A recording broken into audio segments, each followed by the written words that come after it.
The Ugly Duckling. It was a lovely warm summer. On a sunny hill stretched an old farm, surrounded by deep pools of water. From the farm to the water's edge grew dense burdock leaves, and there, in a snug thicket, sat a duck on her nest. Eagerly waiting for her ducklings to hatch, she was growing quite restless. She had been waiting a long time.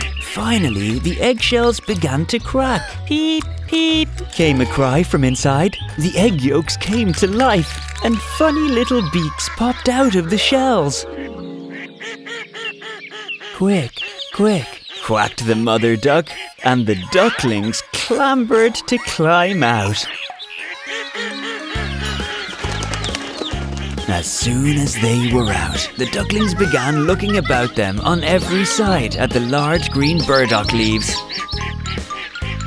How big the world is, said the young ducks. Of course, there was much more room here than in the cramped shell.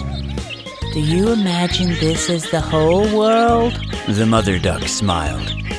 No, it stretches far beyond into the distance. Well, are you all out? She rose a bit. No, not all. The largest egg is still there, and she settled herself again. At last, the largest egg broke. Beep, beep, beep, and a huge, ugly duckling fell out. The mother duck stared at it. It's very large, she thought, and not like all the others. I wonder if it's really a turkey. No, it can't be. We'll see how he swims tomorrow.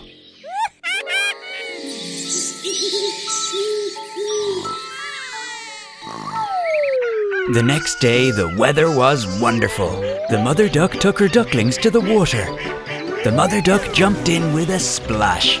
"Follow me, kids," she called to her brood, and one after another the little ducklings jumped in. At first the water closed over their heads, but they came up again in an instant and quickly swam to their mom.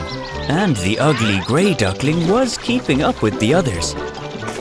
He's not a turkey. Just look at how well he uses his legs and how upright he holds himself. No, he's my own child.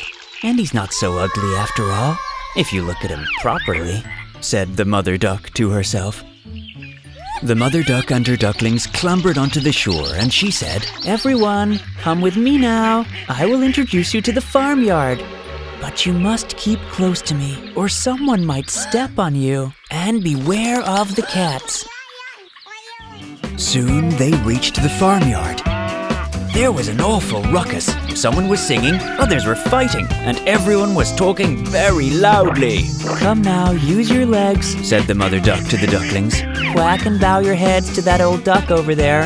She's the highest born here. Like this, bend your neck and say, quack." The ducklings did as they were told, but the other ducks stared and said loudly, "Another new brood? As if there weren't enough of us already. And one of them is so ugly. Well, we certainly don't want him here." And then one duck flew up and pecked him. "Let him alone," said the mother duck. "He isn't doing you any harm." "Yes, but he's so big and weird," replied the other duck. Pretty chicks you have there, said the oldest duck. They're all very cute, except for one. This one didn't turn out well. Would be good to redo him a little. He's not pretty, but he has a kind heart and he swims better than the others, said the mother duck. I think he will grow up pretty and perhaps be smaller. The mother duck and her ducklings made a home for themselves on the farmyard, and all would have been well. But the poor ugly duckling who had crept out of his shell last of all was bullied, pushed around and made fun of by everyone, all the ducks and the chickens. He's so ugly, they said. The poor little thing didn't know what to do, where to go. Why was he born so ugly that the whole farmyard laughed at him? The poor duckling was pushed and driven away by everyone. Even his brothers and sisters said to him angrily, "Ah, you ugly thing, I wish the cat would get you." The ducks pinched him, the chickens pecked him, and the girl who fed the birds kicked him with her feet. So at last he could take no more. He ran across the yard and squeezed through the palings. Frightened little birds fluttered out of the bushes. "They're afraid of me because I'm so ugly," thought the duckling, closed his eyes and started running, with no idea where he was going. He ran and ran until he came to a moor where wild ducks lived. Tired and sad, he sat there the whole night. In the morning, the ducks flew out of their nests and saw the new settler. "Who are you?" they asked. But the duckling just shuffled nervously and bowed from side to side as best he could. "You're very ugly," said the wild ducks. "But we don't care, as long as you don't want to marry one of our family." Poor thing. He was just grateful for the chance to sit in the rushes and drink some of the water in the moor. He spent 2 days on the moor, and on the 3rd day, 2 wild goslings appeared. They had not been out of the egg long, and were thus very cheeky. "Listen, buddy," they said. "you're such a freak that we kind of even like you. Do you wanna fly with us and be a bird of passage?" Suddenly, shots rang out over the moor. Pop, pop!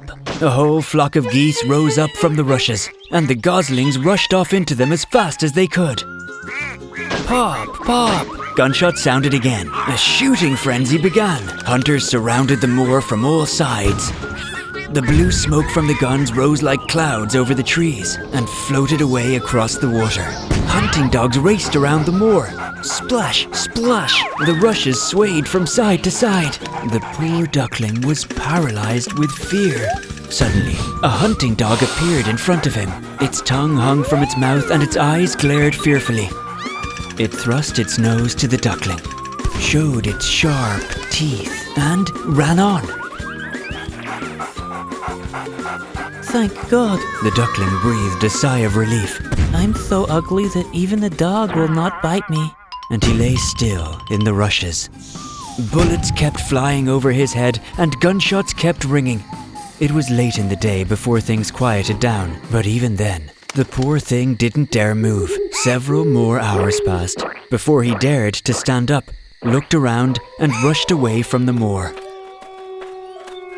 He passed the summer this way, hiding out in the forest, crossing between marshes and lakes where he could swim and dive. But all the animals and birds continued to avoid him for being so ugly. Autumn came. The leaves in the forest turned golden and brown. The wind caught them as they fell and whirled them in the air. And up in the sky it grew so cold that heavy clouds brought hail and snow. Things got tough for the poor little duckling. He couldn't always find a safe place to spend the night, and he often went hungry.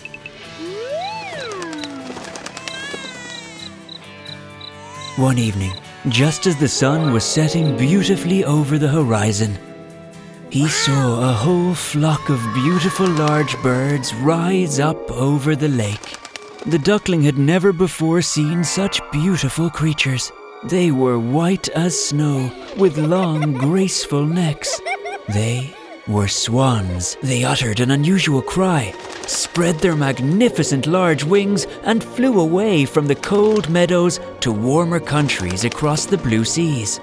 The poor duckling felt a strange excitement. He didn't know the names of these birds, where they were going, but he fell in love with them as he had never loved anyone before. Poor ugly duckling. A bone-chilling winter arrived. The duckling had to swim without rest to keep the water from freezing completely. But the ice-free space grew smaller and smaller.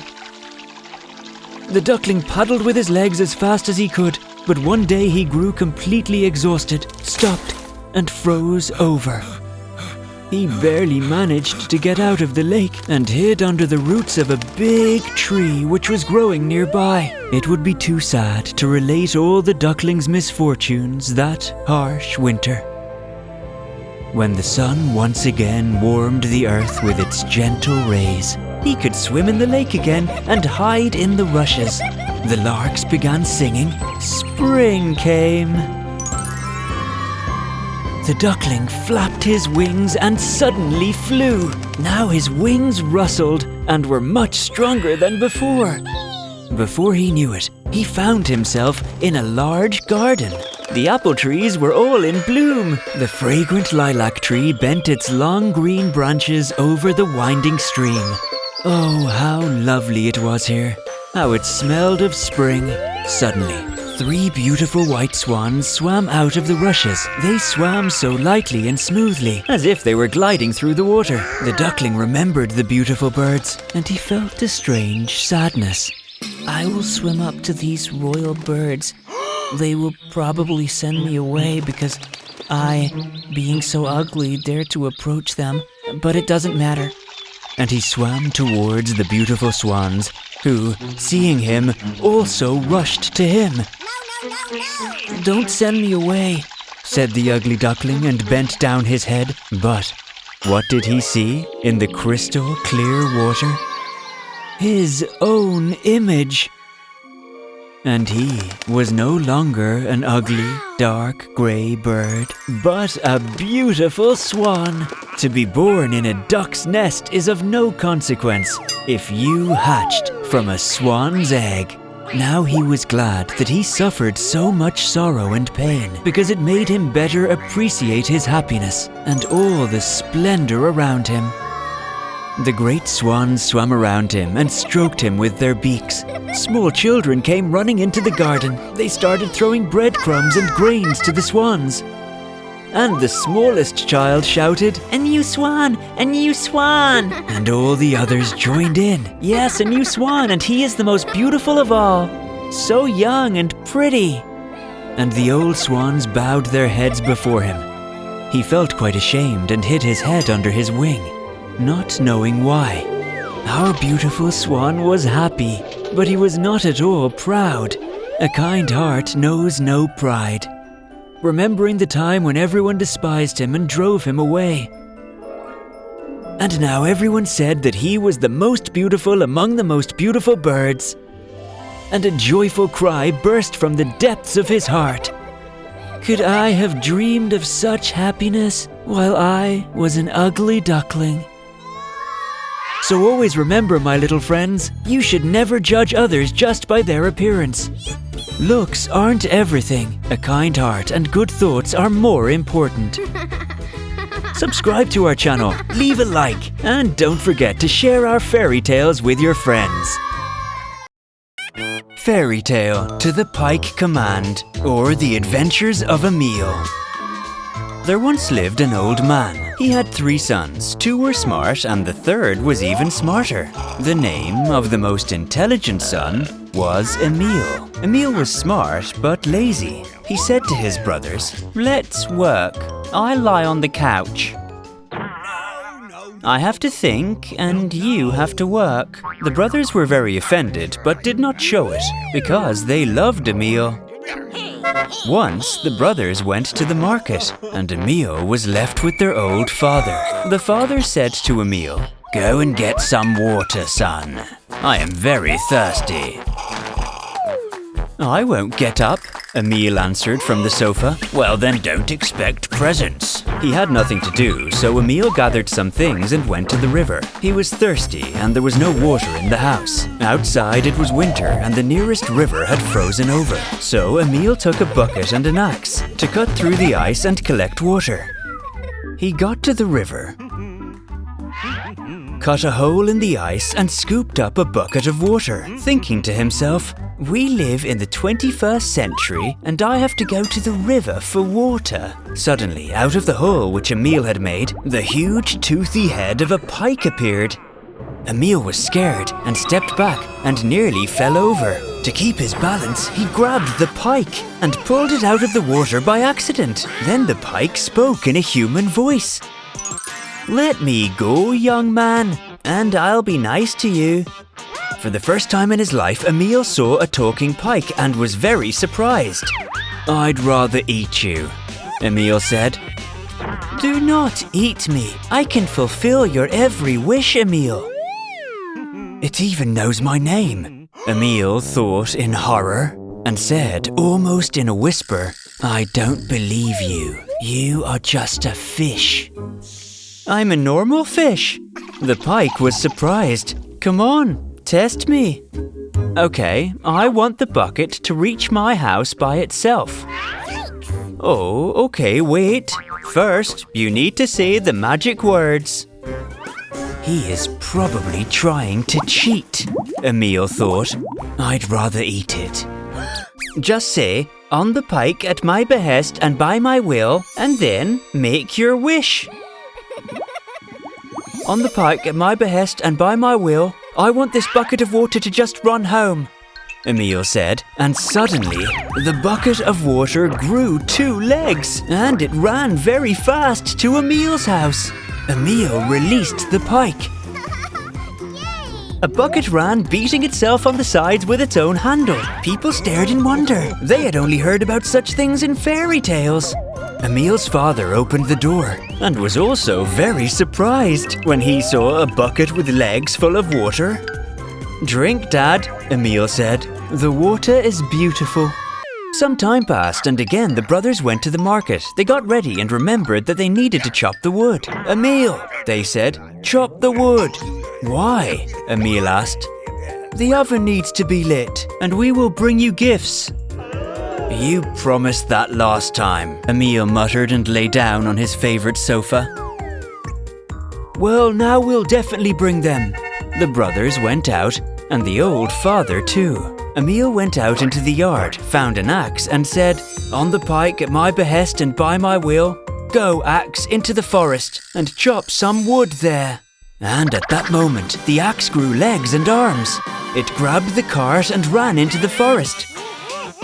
How long or how short the axe worked in the forest is unknown, but in the evening it returned home with a full cartload of firewood for the stove. Time passed and the firewood ran out, and the brothers again sent Emil into the forest. Emil, go to the forest and cut firewood. What do you mean? Emil asked. The brothers answered, we need to go to the market. I don't feel like it, Emil muttered. But there's nothing I can do. Emil got up from the sofa, put on his shoes, got dressed and grabbed a rope and an axe, and again lay down on the sofa. Open the door, he said. The door. And the brothers laughed. How are you planning to go? At least harness the horse. I don't need a horse, Emil answered. The brothers opened the door, and Emil whispered, on the pike at my behest and by my will, go sofa to the forest. And the sofa started going to the forest. It went so fast that even a car could not catch up. And it had to go through the entire village to get to the forest, which scared a lot of people. People were yelling, stop it, get him. But Emil paid no attention to them and rode on the couch chuckling. He got to the forest and said, on the pike at my behest and by my will, chop, firewood, hatchet, and you, firewood, put yourself on the sofa. But be careful not to fall apart.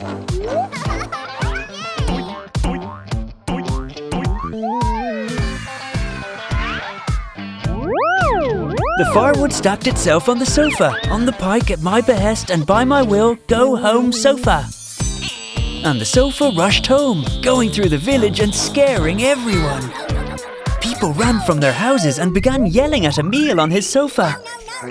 Emil whispered, on the pike at my behest and by my will, make the people leave me alone and start fighting among themselves. The people began to fight, and Emil went home. Before long, or rather shortly after, the biggest boss in the village learned about Emil's pranks and sent his assistant after him. Find Emil and bring him to me.